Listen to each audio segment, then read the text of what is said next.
Good morning, everybody. I am Captain Tommy Scoville, and you are on the lifeboat. How are you guys? And ladies. I do that how are you guys thing. It's a Northeast. It's a Northeast thing, man. I got to get over that. I've been doing it for so long, though, there's probably not much hope. Great to see you all this morning. It is Sunday. Sunday. Martha, welcome. Today we're going to talk about a subject that spends way too much time in the shadows.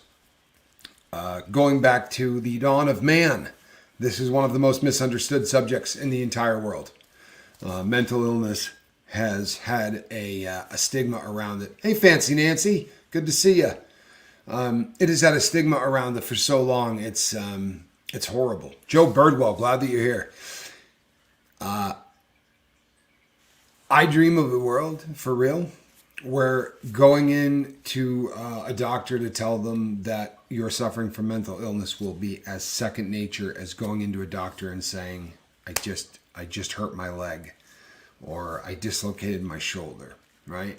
Like, you're never going to feel any kind of weird whatsoever about walking into an office and just saying, hey, you know what, I'm suffering. It's one of those illnesses that's incredible to me, because I know I suffer from mental illness, suffer being a word that, I don't know, I probably shouldn't use. I survive. And I thrive. I'm having a great life. I use medication the way that I'm supposed to. I keep my mental illness under control with medication. And I live a fantastic life. I'm as happy as I could possibly be. That said, it's difficult for a lot of people to come out and say that. And one of the reasons is that you get abused, right? It's one of those situations that, sadly, we don't treat any mental illness the same way that we treat other illnesses. Somehow you're considered weak. And if I had a heart thing, what was it, about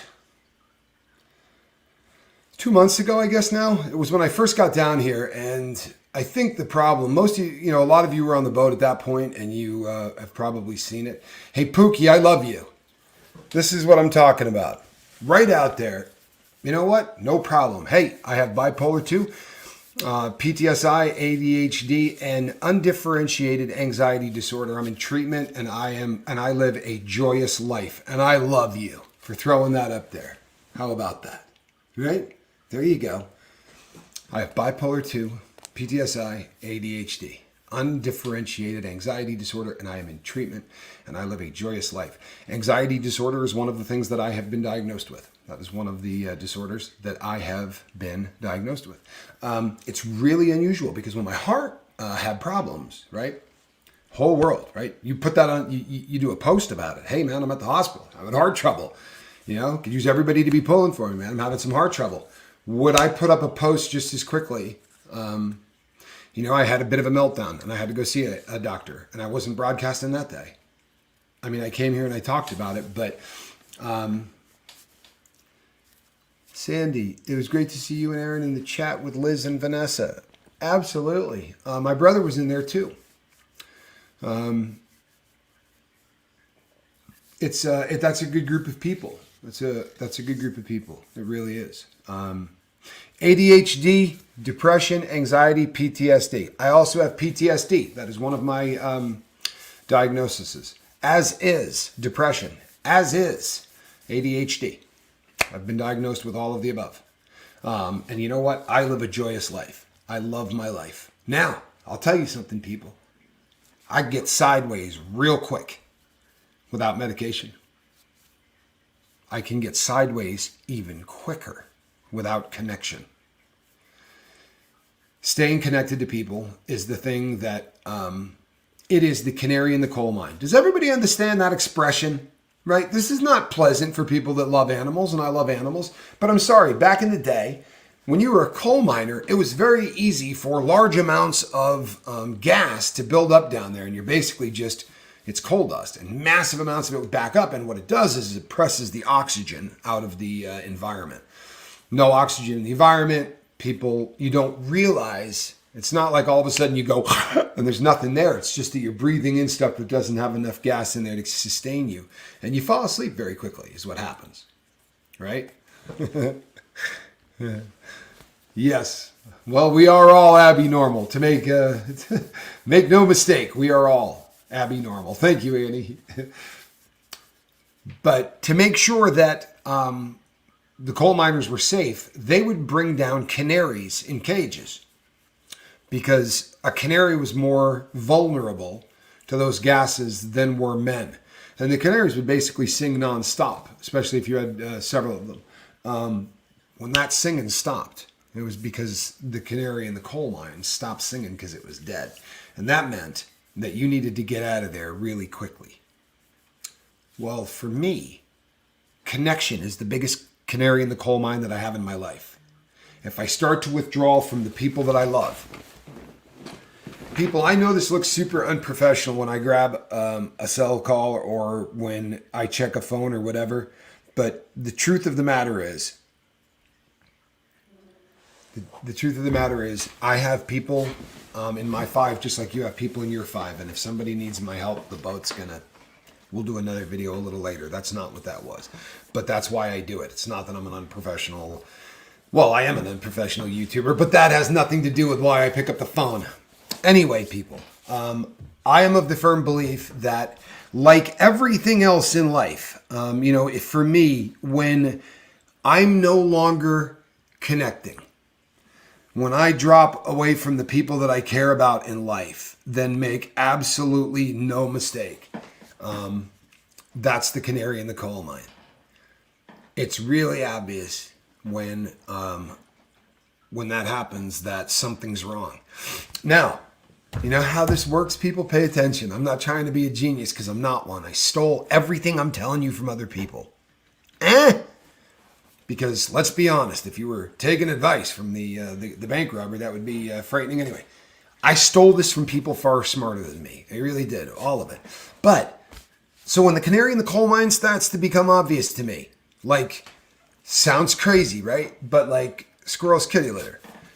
If I'm not keeping that cat's kitty litter clean like it's my kitty litter, then I'm probably not on the right track.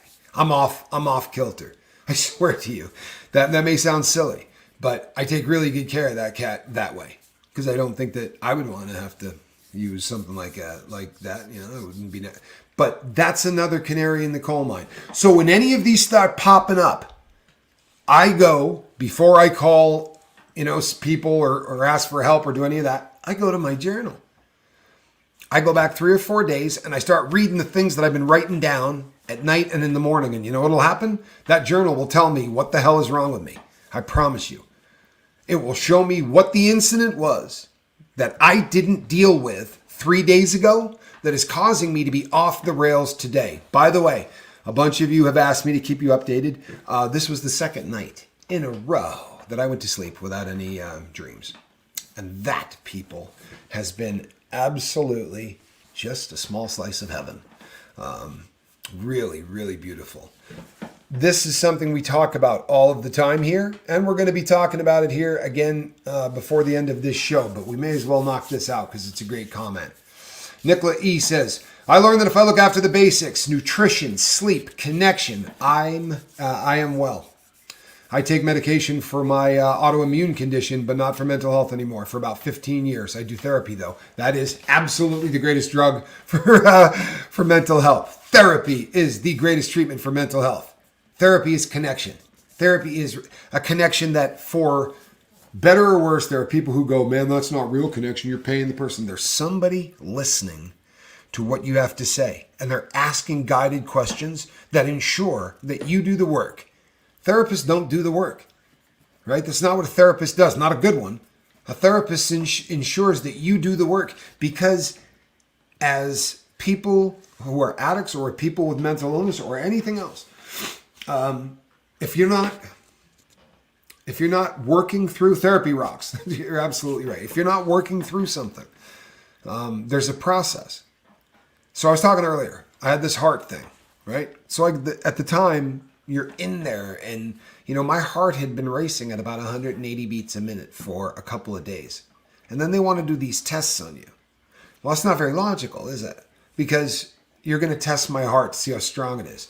But I've spent 48 hours with my heart beating 188 beats a minute. That's like running a marathon for 48 hours. So maybe it would be smart to let the heart rest a little bit before you start writing prescriptions. However, that's not what they do.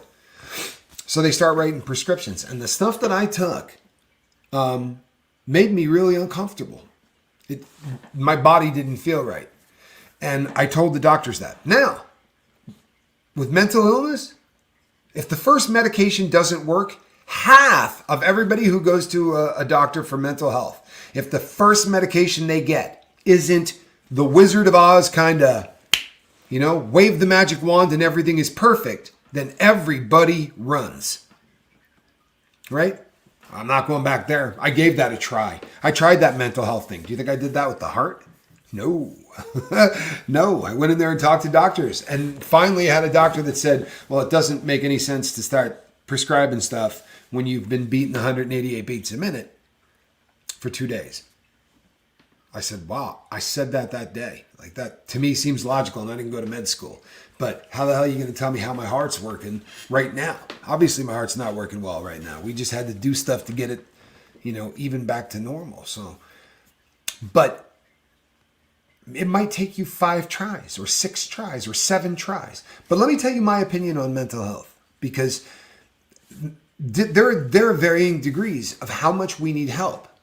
But I have people whom I've known for a very long time. And I know people that I've known who I've just met, and people that I work with all the time who, like myself, need to be properly medicated in order to live the right life. And very often it can be that without that medication, what's going on is very much like being on drugs. Now, if this seems like I'm being cruel, let me explain something to you. What gets you high is in your brain right now. If I do heroin throws a receptor. And then the receptor gets me high on my brain chemicals, right? I mean, that's really what's going on inside the brain. To a very, I'm dumbing it down, but to a great degree, that's exactly what's going on, right? That's exactly what is going on. That means that those chemicals are in there, right? The ones for coke, the ones for heroin, the ones for meth, the ones for everything. They're in there already, right? Kind of waiting for the activation. Well, sometimes without proper medication, those things are firing out brain chemicals. One of the symptoms of mental illness is feeling high when you've done nothing to make you feel high, right? Because when our brain chemicals aren't doing what they're supposed to, sometimes you're walking around wasted and you don't know that you are, right? It's really important. I got a great email from somebody yesterday that said, I just don't know what to do, and I'm lost, and I'm reaching out, I'm asking for help. Like, holy crap, right? That's what you do. I promise we'll reach out to you and we'll figure out how to get you some help. But that's, right? That's how this works. Anne-Marie says, Tommy, how do you deal with content creator burnout? The cool thing is this. Honestly, I'm not really creating content in the way that other people do. I'm really kind of passionate about this stuff, right? And for me, this is part of my therapy. Coming here and talking all of the time and working through things is a huge part of what I do. This is very much like a video blog for my life, I guess. But I work through a lot of things here. And I'm fortunate in that I got rid of a lot of screwing up, right? By the time I got to about 40 and a half, right? Like 46 years of age, I had done everything you could do to screw up, right? I was on my 3rd prison sentence. All of it theft related, it was always, going around and around for stealing, because I had a really tremendous drug habit that I had to maintain. But underlying this entire time is mental illness. And that mental illness makes me feel uncomfortable in my own skin. That mental illness makes me think that there's something wrong with me. And I don't mean I hear voices, because people do. And there's a medication for that, and there's a treatment for that, and that's a type of mental illness that's completely, just as legit as mine, but I don't want to confuse you as I'm talking. I don't hear voices.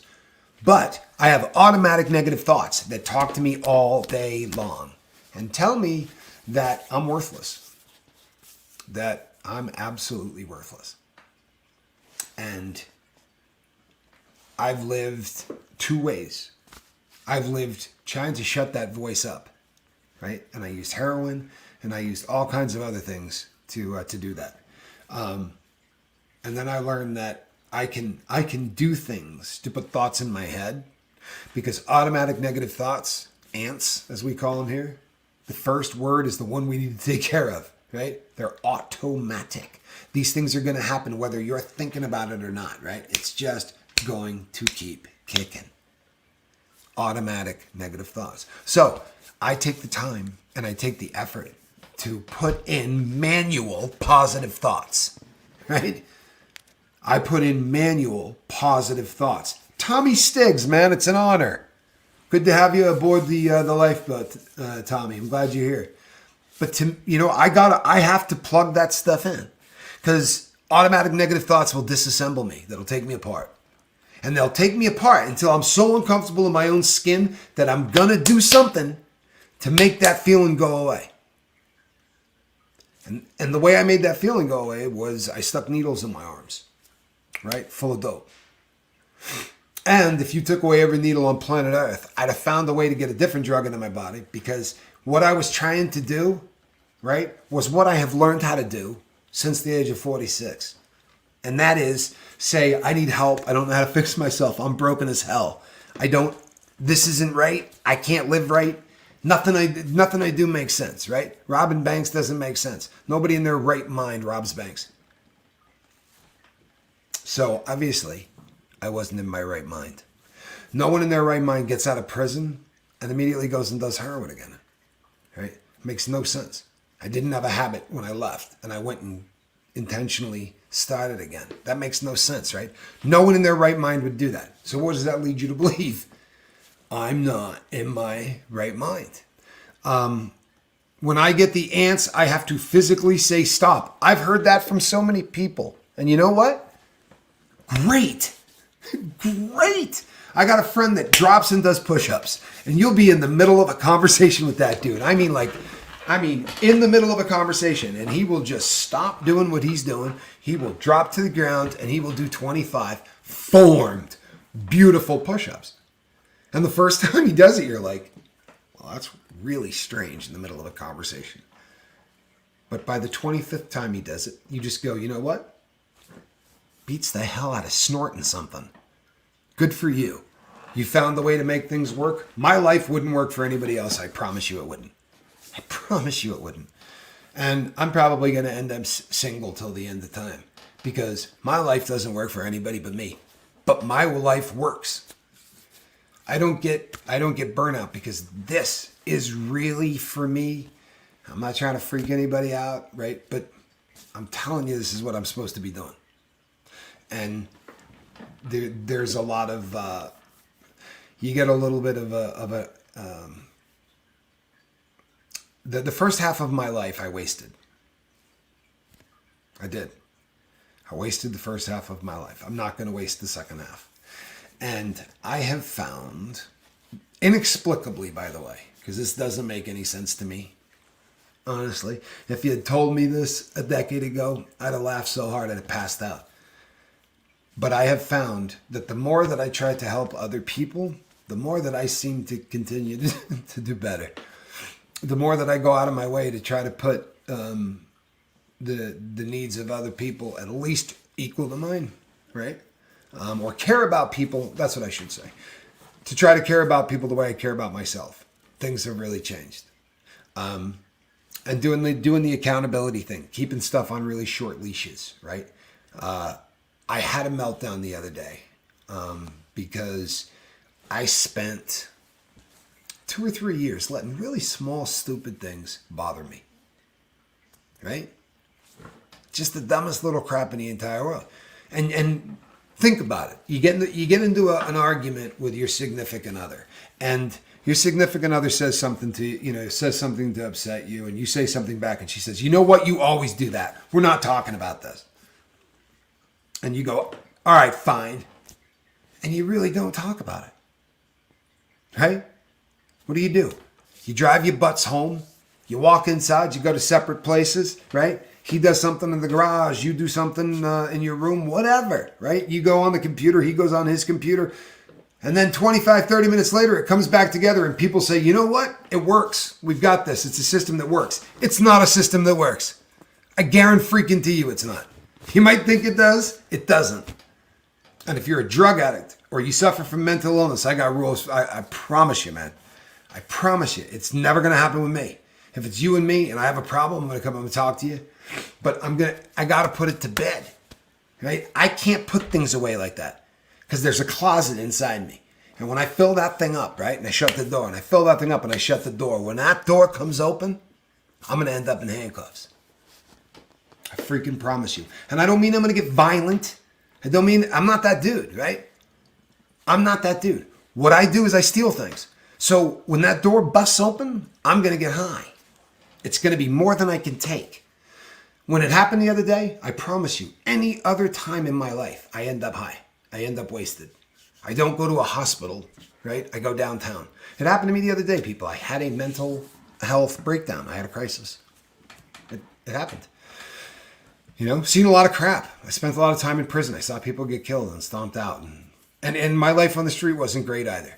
You know what I mean? I hung with bad people and we did bad things. You know what I mean? I went to prison for bank robbery. I wasn't in there for anything petty. I was in there for stupid big crimes. And then for selling a bunch of guns, to an undercover FBI agent. I was living a life that you shouldn't live. And when the life you're living is so messed up that everybody around you looks at you and goes, "Good God," right? And in your dome, everything makes sense. If inside your head, everything you're doing is making sense, but every person you know goes, "Hey man, I'm a little concerned," guess what? You're wrong. You're never the one right. About the third time somebody tells you you're a jackass, man, you may as well just come to realize you're a jackass. There's a line from a movie somewhere in there too, right? The first time somebody tells you you're a horse, right, you punch them. The second time somebody tells you you're a horse, but the third time you should probably get yourself a saddle. It is what it is. But as far as that's my stance on the mental health thing. I really want the world to embrace the ability to say, "You know what? I suffer from it, right? I'm living with it, and to have nobody look at you like there's something wrong with you. Because if I came out here right now and what I came out to tell you was that I had diabetes, right? Not only would people go, Tommy, that sucks, man, I'm pulling for you, but that would be the end of it. It's not like you would then ever later on in the day go, "You know what Tommy Scoville said today? He's got diabetes. Man, didn't see that coming, huh?" Or guaranteed, right? Guy's been to prison 3 times. Of course he's got diabetes, right? But, dude's done a lot of time. He probably is mentally ill. And I'll tell you something. Everybody in prison is. I promise you. Prison is one of the places in America where the mentally ill go get treatment of some kind. It can be shitty treatment, but you're going to get some kind of treatment. There are people there willing to talk to you. Or gangs you can join up, and get the connection that you need in life that way. And there are a lot of cats that do. I don't judge anybody that tipped up in prison. There's a lot of people for whom that saves them in a way that it is what it is. It's not my walk. It's certainly not the path that I chose. I stood alone. Or, more accurately, I usually asked if there were any Italians of any kind of rank on the yard, and if there were not, then I was willing to go to whatever the next sort of rung in the car system was. Well, let's not throw net worths up there, people. But if you are, congratulations, that's fantastic. Martha Simmons says, "I get bouts of depression a few times a year, usually after I get too stressed. I just know I have to take it easy. Fantastic. Self-awareness. Self-awareness is going to go a massive way to really helping all of us, right? In this entire thing. And because from time to time, Tommy Stiggs and everybody else here, you can use anything from the lifeboat that you want to put into a short or do anything. I have no problem with that. If you're pushing the lifeboat message or the message that people, anything that I do on here you want to use anywhere, I got no problems with that for anything, man. I never trip out to any of that. Pookie, a million figuratively. I'll take figurative millions too. In fact, if we're throwing around figurative millions, give me the B. I take a billion of it. Yeah, honor to be honored to have it. So I put together a couple of bullet points, right? About 5 of them that I think, to me, this is it, right? This is the five things that jump off the page as somebody that not only wants to help individuals, but as somebody that lives with mental illness every day. And I think I'm doing a halfway decent job. I really do. I think that and that's a team effort, right? That's me. Debbie, you look fantastic in green. Ensign, Debbie. Welcome aboard. I love it. But I believe this to be, these are the 5 here. Number 1 has got to be education and awareness. Promote education about mental health to dispel myths and misunderstandings. Increasing awareness helps people understand that mental illness is common and treatable and reduces stigma. Look, man, you have any idea how common it would blow your mind if I told you that somewhere the estimate is between 33 and 55% of America. Depending on which study you read, go ahead and Google it. But those are the numbers. It's super high. Then why the heck is it just so stigmatized? Tell you what, we all need to do a better effort. And it's the reason that I'm talking about it here, because I talk about my addiction all the time. And I don't talk about my mental illness. And I'll be honest, the reason that I don't is because I understand the addiction part of it a lot more. Not because I have a stitch of shame about the mental illness part. It's just that even for my team, right? I got a team that keeps this going, right? And if you have mental illness, you should have a team. You really should, because you're gonna need a doctor that makes sure that you're running right. Because as we talked about earlier in the day, if you're eating 3 meals a day, you're exercising and you're sleeping, it's going to change your life, right? Martha, I have absolute mad respect for you for saying this out loud, because I promise you people, right? It may sound like Martha's just saying, you know what, I'm going to take it easy. I'm feeling down a little bit. Saying it out loud is what I'm talking about when I talk about stigma, because saying I feel a little depressed to people. There are a lot of people on this planet that stare at you like there's something wrong with you if you say, I'm feeling a little depressed. And you should be able to say that, just like you say, you know what, my right knee's bothering me. No one would ever give you a lick of crap about your right knee bothering you. Martha, it's so much better to let it out and that kind of connection. And thank you for doing that, Martha. It's an example. It really is, to me and to everybody. Why, thank you, Debbie. There is a membership right there. Thank you. And someone else will be looking great in green.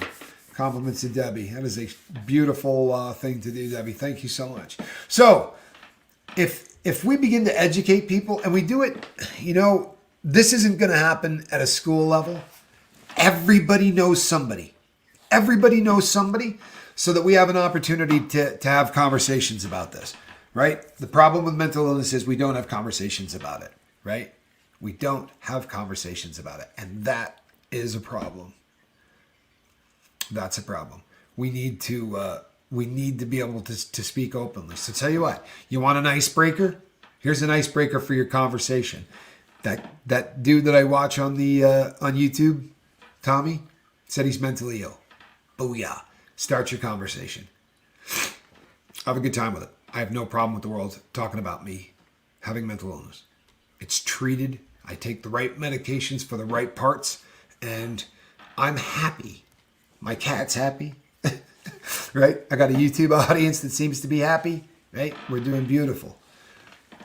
I love people who say, I am blessed. I'm so blessed. I've been with my husband 33 years. We have 2 amazing daughters, and generally, the medical community has been very helpful. What a beautiful thing. And I want to tell you something. We beat on Big Pharma, right? We beat on Big Pharma. I'm not a huge fan of Big Pharma, people. You know how I feel. However, treatment, mental health treatment, does not have to be a drug. You hear me? Very often, the only treatment needed for mental health can be done through therapy, through just talking to people. Happens a lot. Does it happen every time? No. I need medication. I got no stigma at all. I need medication. Get that? I'm a much better person on it. I tell you what.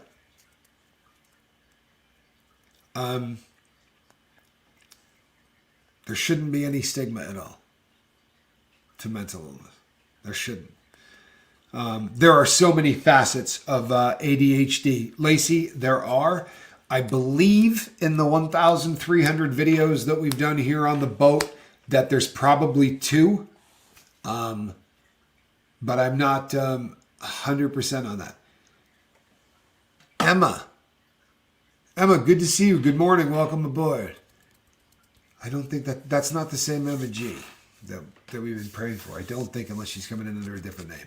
I think it's a different Emma G. But we are still praying for Emma G. Number 2, open discussions. Encourage open conversations about mental health. When people share their experiences, it can normalize seeking help and show that it's okay to talk about mental health challenges. And you know what? Here's the thing. Here's the deal. I know some of you get a laugh every time I say that because I say it way too much. I was on someone else's channel about a week ago. I think it was around a week ago. And the person was talking about mental illness and the fact that they were struggling through it. And I found myself feeling uncomfortable listening to it. And that's a problem, right? So I started looking at it and I started asking myself, why is this? I have mental illness. Why am I uncomfortable listening to someone else talk about it? And you know what I came to realize? It wasn't the person talking. It was the reaction of the person sitting next to them. Watching the reaction, watching how uncomfortable this person was listening to someone talk about mental illness made me want to run like hell. Seriously. And it's just, you know what it is, people? It's ignorance. That's not stupidity, right? Ignorance just means ignorance means. But we all, me, you, everybody, we all need to know more about this, right? Every one of us will be better off if we know more about this. Tommy, do you think better than typing notes on your phone using an app? Okay, so I do all the above. I have an app. I have a stylus for my phone, which I'm big into because I like writing. But I learned to journal in prison, right? So I didn't journal before being incarcerated. I never did it once. So when I started to journal, I used to have to steal paper. I was in the shoe and you couldn't buy, in certain places you could. You could buy a pad of paper, but in some places you couldn't. Or I couldn't do it until store day, which would be Tuesday. If I get there on a Wednesday, I'm screwed for 6 days. And 6 days without journaling, I'm going to be a wreck. So I would be bumming paper from people and getting anything. Like if I had to write on the wall, if I had to write on the floor, it got to a point where journaling became such a huge part of what I do. But I don't care how you do it, as long as it works for you. But for me, it's important that I can get back to it because, as I said, if the canary in the coal mine, if I start realizing I'm off the rails, I need to diagnose myself, and that's what the journal does for me. Like always.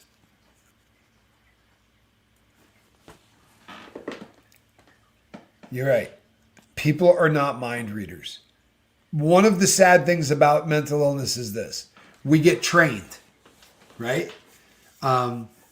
We get trained. And here's how we get trained.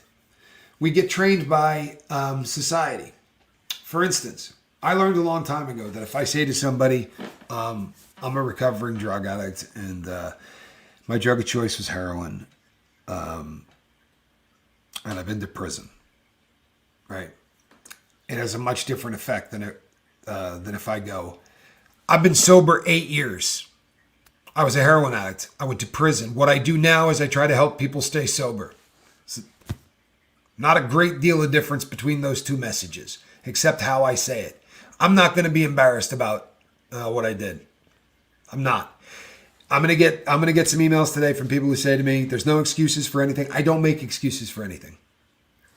But I wasn't in my right mind because I know what my right mind is now. And I'm not kicking my own ass for things I didn't do in my right mind for the rest of my life. That doesn't seem like it's justice to me. I made mistakes, not in my right mind. Took responsibility for them, went to prison for them, and did my time for them. I used that time to make myself a better human being. And now I'm trying to pass on some stuff that a guy taught me because I owe it to him. Right? I really do. And this has become an amazing, amazing therapy for me. I love the people that I meet here. Some just amazing, amazing people. And I'm honored to be doing what I'm doing, and that's a fact. So this just works. It works really well for me. Charlie Murphy. Charlie Mullins. Just to throw it up there. Charlie is a rock star, people. Charlie Mullins was, when I joined YouTube. If you look, it'll say that that this channel started in October of 2020, right? It didn't. That was just when I put up my name so that I could watch my brother's channel. But the day that I did, Charlie became a member. It was the first thing. I was like, holy crap, I got a subscriber. How did that happen? But it was Charlie was the first guy, and been with me ever since, and just a good friend of my family. And has just been he and his wife are the salt of the earth. And I got to embarrass him every once in a while. So, yeah, if you're embarrassed, you can't get help. We need to tell people that it's okay to stumble. You're damn right. You're damn right. And the best thing about YouTube, somebody said to me the other day, it's got to be getting exciting because the channel's growing really fast. It is, man, and it's exciting. This is what you dream of when you have a mission, right? When you have a mission. Honest to God, people, the idea of what's happening with the lifeboat was never, no joke, never a thought. Never a thought.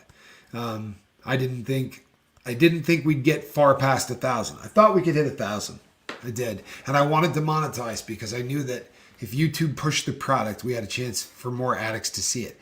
But I never, 10,000, I never thought there was a chance in hell of that.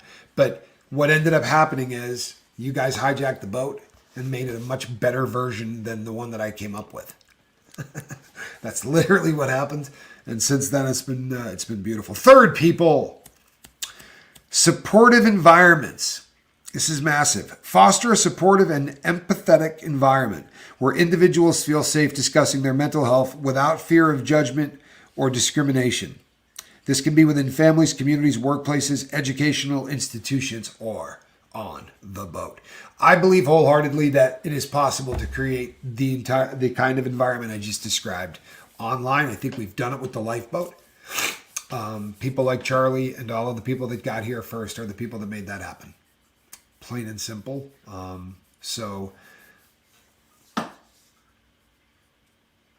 Oh, what a nice thing to say, Paula. What a lovely thing to say. And you know what? The day is coming, people, where there's going to be more than 2 hours a day. The lifeboat. My vision of the lifeboat has always been that the day will come where there will be 24 hours of content on the lifeboat. There will be a meeting anytime you come here. Probably won't be while I'm still sitting here in this chair, because I will have to be able to kind of phase myself out in order to make that happen. But at some point, this thing's going to be around the clock. It is, because this environment is needed. By the way, people, if you knew what is in store for you, like I am bringing in a team of people that are so much younger than I am that it is almost embarrassing. However, we're going to. I get the question a lot with how this is growing. How can you possibly see to all of the people, right? It was easy when there was 10 people here. Believe it. We used to talk to every one of them on the phone, right? Whoever wanted to talk to me could talk to me at any time, and we really got a lot done. But we're growing fast. It's bigger than we ever thought, and I believe this is that environment that I just described. So I believe that's right. There is a chance that the boat will become a fleet. There are other channels that are spawning off of the boat that are fantastic. If you have not gone over to check out Need a Meeting, then you need to.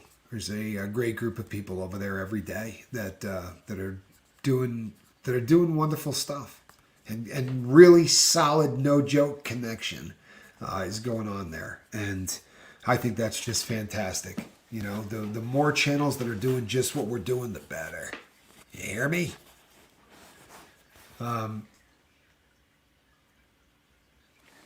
That's one of the coolest things I've ever heard. If I could get to that point, I think that would just be great. You must just be amazingly open. I think that I've thought about this at length, right? I really have thought about. Yes, Need a Meeting is on YouTube. Can I get a wrench to put up a link to Need a Meeting, please? I hope I have a wrench. I know Charlie's here. I can't remember who's here. There we go. Noise Opera's there. There's your meeting link.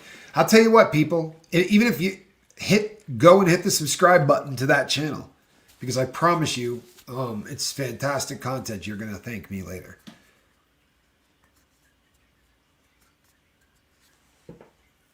I think I really think that creating environments where people can talk about what is going on in their life.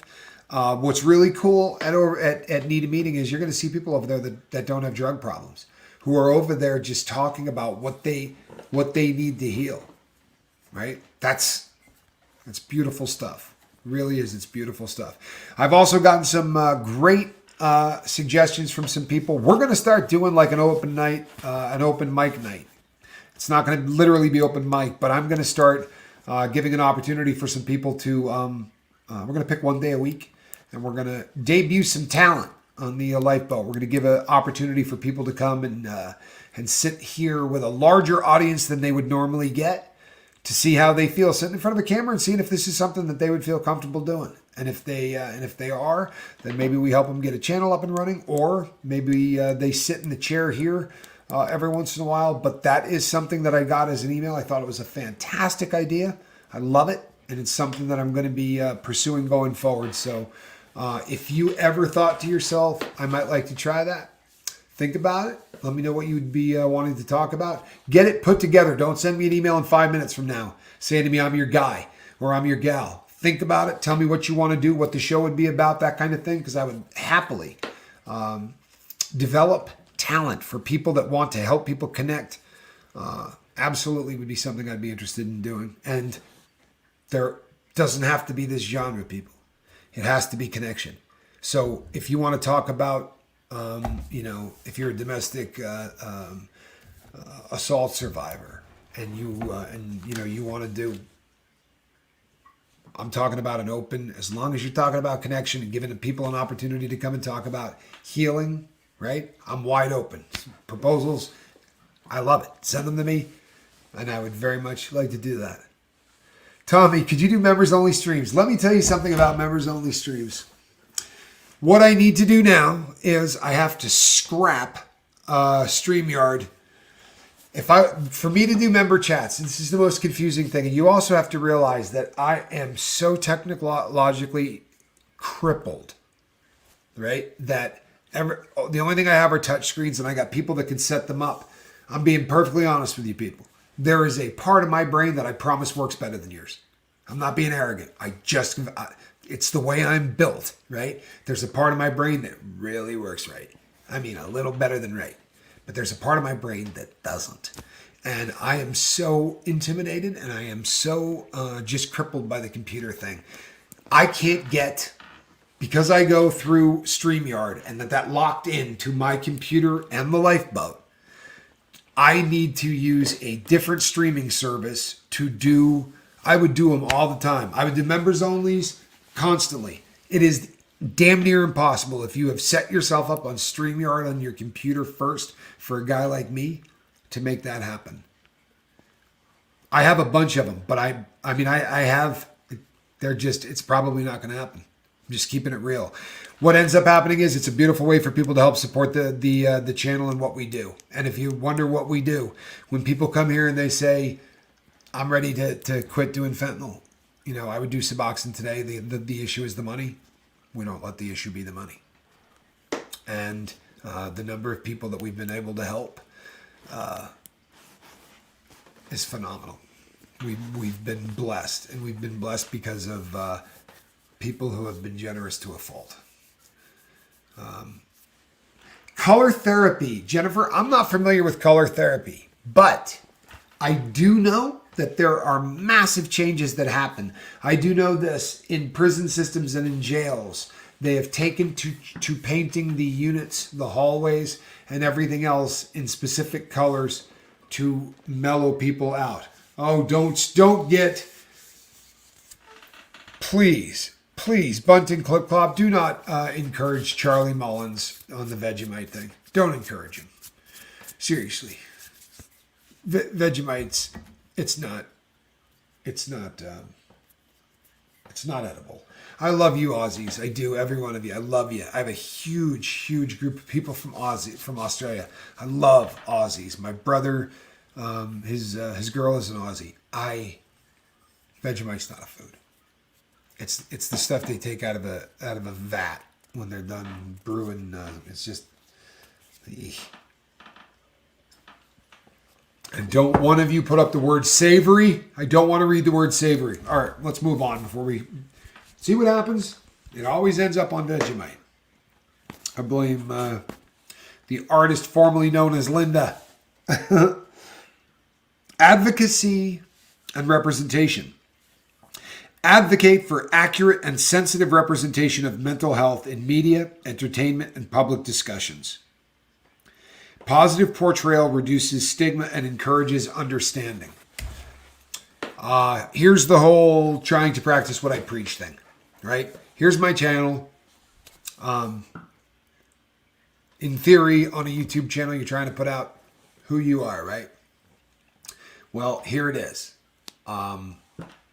This is who I am. I'm not going to, if I have a platform and there are people who can hear and listen to me, you're listening to a guy who has been diagnosed with a massive list of, a laundry list of things that needed to be treated. I treat some of them with medication. The rest I treat simply through different forms of contact. And that would be counselors, therapists, and then all of you, my friends here on the lifeboat. I'm not doing beer or bread either, Barbara. You make an excellent point. But I'm not doing any beer and I'm not doing any bread. Nolene, thank you. Everybody see this? This has been going on, from what I understand, since the dawn of creation of YouTube. This is just something that happens, and it happens with certain people on certain channels and not on other channels. You might be watching me right now and have been unsubscribed from me. It happens all the time. I don't know why.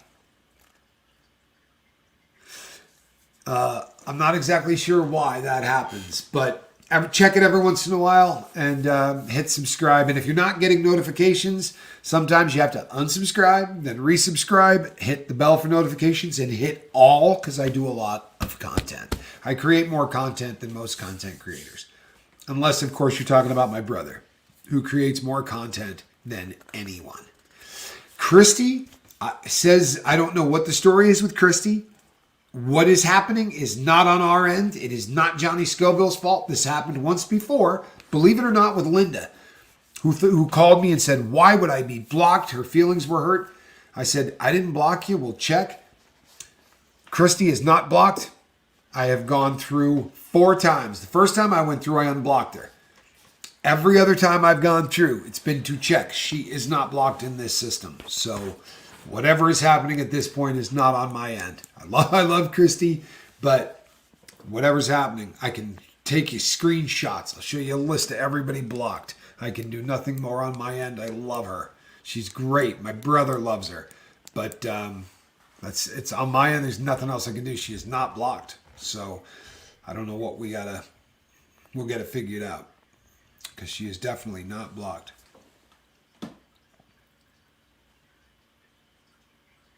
Oh, well, that is a really cool concept.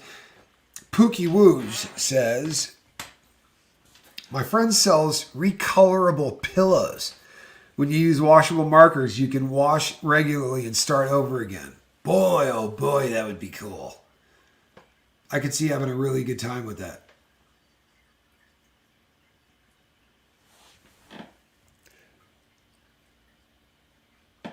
So it's not that the rest of the world hates it. My brother loves Vegemite, right? He loves it. This is what the Vegemite thing started about, okay? I have a lot of Aussie people on the boat. I did check my Google page to see if she is blocked there, Mike F., but that's a good question to any creator. That is definitely something, if you accidentally block somebody on your Google page, sometimes that can happen. That's why I said with certainty, pretty sure it's on your end. I've done everything that you can do as a creator to check on my end.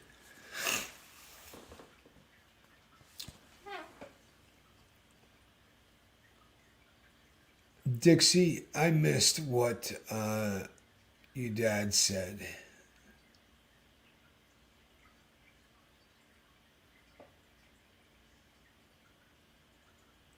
Oh, Dixie, I'm sorry. Disconnection is awful. 100 out of 100 times it's awful, but you got to protect yourself, right? You really got to protect yourself. Nolene says the UK's version is Marmite. That can divide a room too. And I guess there's a third one that Johnny is now bringing home occasionally as well. There's 3 different. And for those of you who just apparently watched this much of my last video, that's not my silver play button. My brother works out of this office currently. It's that is the Johnny Scoville Chase the Heat silver play button. That is not my play button. So mine's going to go above that. I think he made some comment yesterday about it going below that, but no.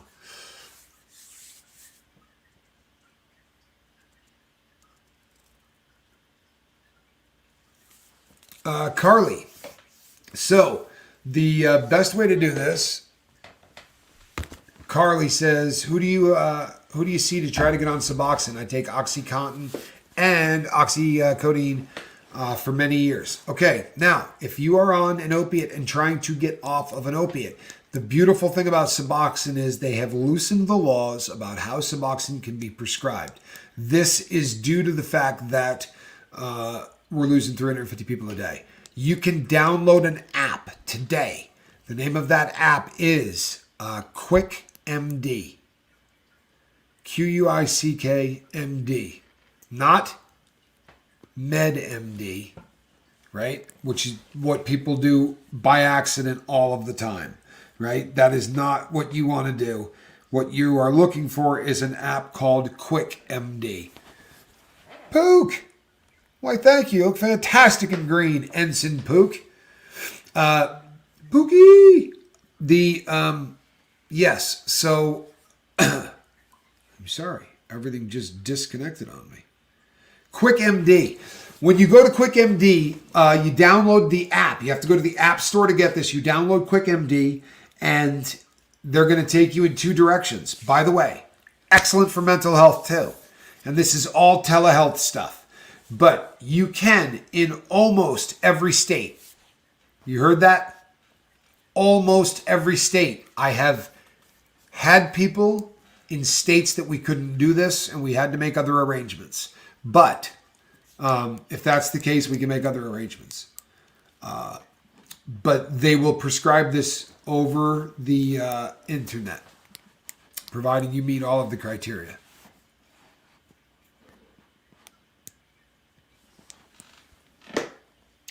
You know what? I know exactly what you're talking about. Jennifer says, methadone helped me for pain, and everybody that hears I'm on it thinks I'm an ex-drug user. I don't mind you guys rock, but I hate it a lot. It's sad. It is sad. It's friggin' sad. And you know what's sad, Jennifer? What's sad is it shouldn't matter. Honestly, even if you were an ex-drug user, it should be a who cares, because it's just another mental illness. Honest to God, it is. It's just another mental illness. And if I had a growth on the side of my neck, right, that was growing out, you would say, "Hey, Tommy, I think you need to go to a doctor and get that looked at," right? Absolutely. You're right. I need to go get that looked at. I'm going to get that taken care of. But you would never judge me for having something growing on my neck, right? You would say, "Damn, that's unfortunate." You wouldn't go, "Oh, it's his fault," right? He's got that coming. Somebody left me a comment yesterday, and it started as such a nice comment. But by the end of it, it was somebody, and I understand this, people. I really do. I understand people that say stuff like, well, you choose to drink. What happens to you happens to you. I understand why people say things like that. But if it was a matter of choosing, you think people choose to be drug addicts? You think that's a choice? I got news for you, man. I work with a bunch of drug addicts. I've never met one that chose it. Sorry, it is a medical condition. Now, you choose to screw around at the beginning, just like somebody who gets diabetes eats a little bit too much to get type 2, right? Eats a little bit too much sugary beverages. There's a lot of things you can do in your lifestyle that they say leads to type 2 diabetes. Well, there's a lot of things you can do in your life that will lead to drug addiction. They're both diseases. Let's just treat them the same way. That would be great. Lastly, accessible resources, and this is key. Ensure access to mental health resources and services, making these resources readily available, affordable, easily accessible, and encourage individuals to seek help without feeling ashamed or stigmatized. I'm going to end this one today with a thought.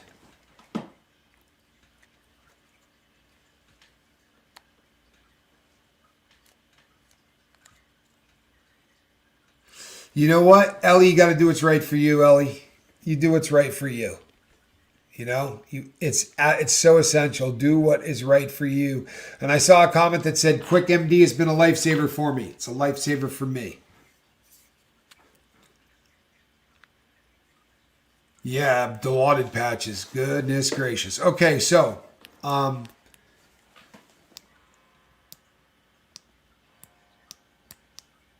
on one second.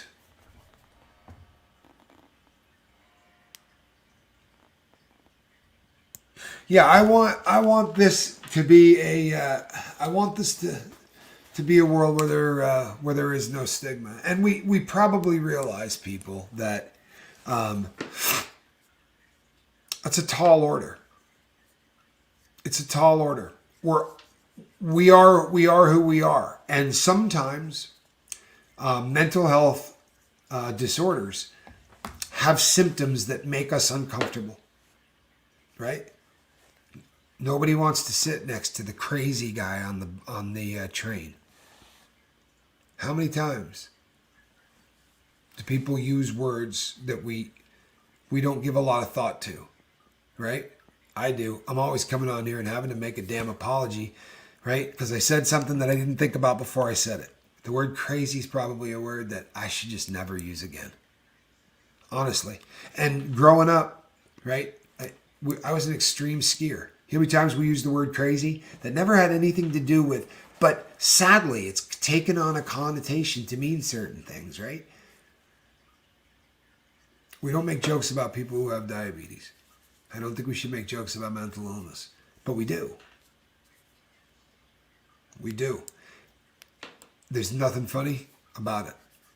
But I'll tell you something. The people who say I need help are heroes. They're friggin' heroic. I'm not joking. Nothing good happens on this planet until you ask for help. Until you come to the realization that you're not going to be able to do this on your own. Without a lot of people, you'd be watching someone else right now. But the biggest person in that was my friend Q, right? Who helped me get sober. and he didn't have a reason to.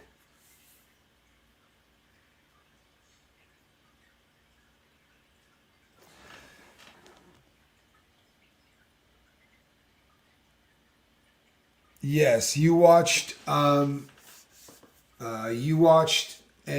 video with what's his name? His last name's Mustard. I can't remember his first name.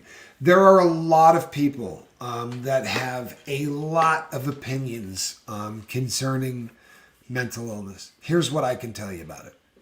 Because I saw, this is from Barbie World, who says, I watched Aaron and then an ex-Scientologist who got his mental issues fixed and said mental illness is not mental, it is a physical illness. Can I tell you a problem with this? And I'm not saying anything about Mustard or anybody else's stuff, but research needs to be that.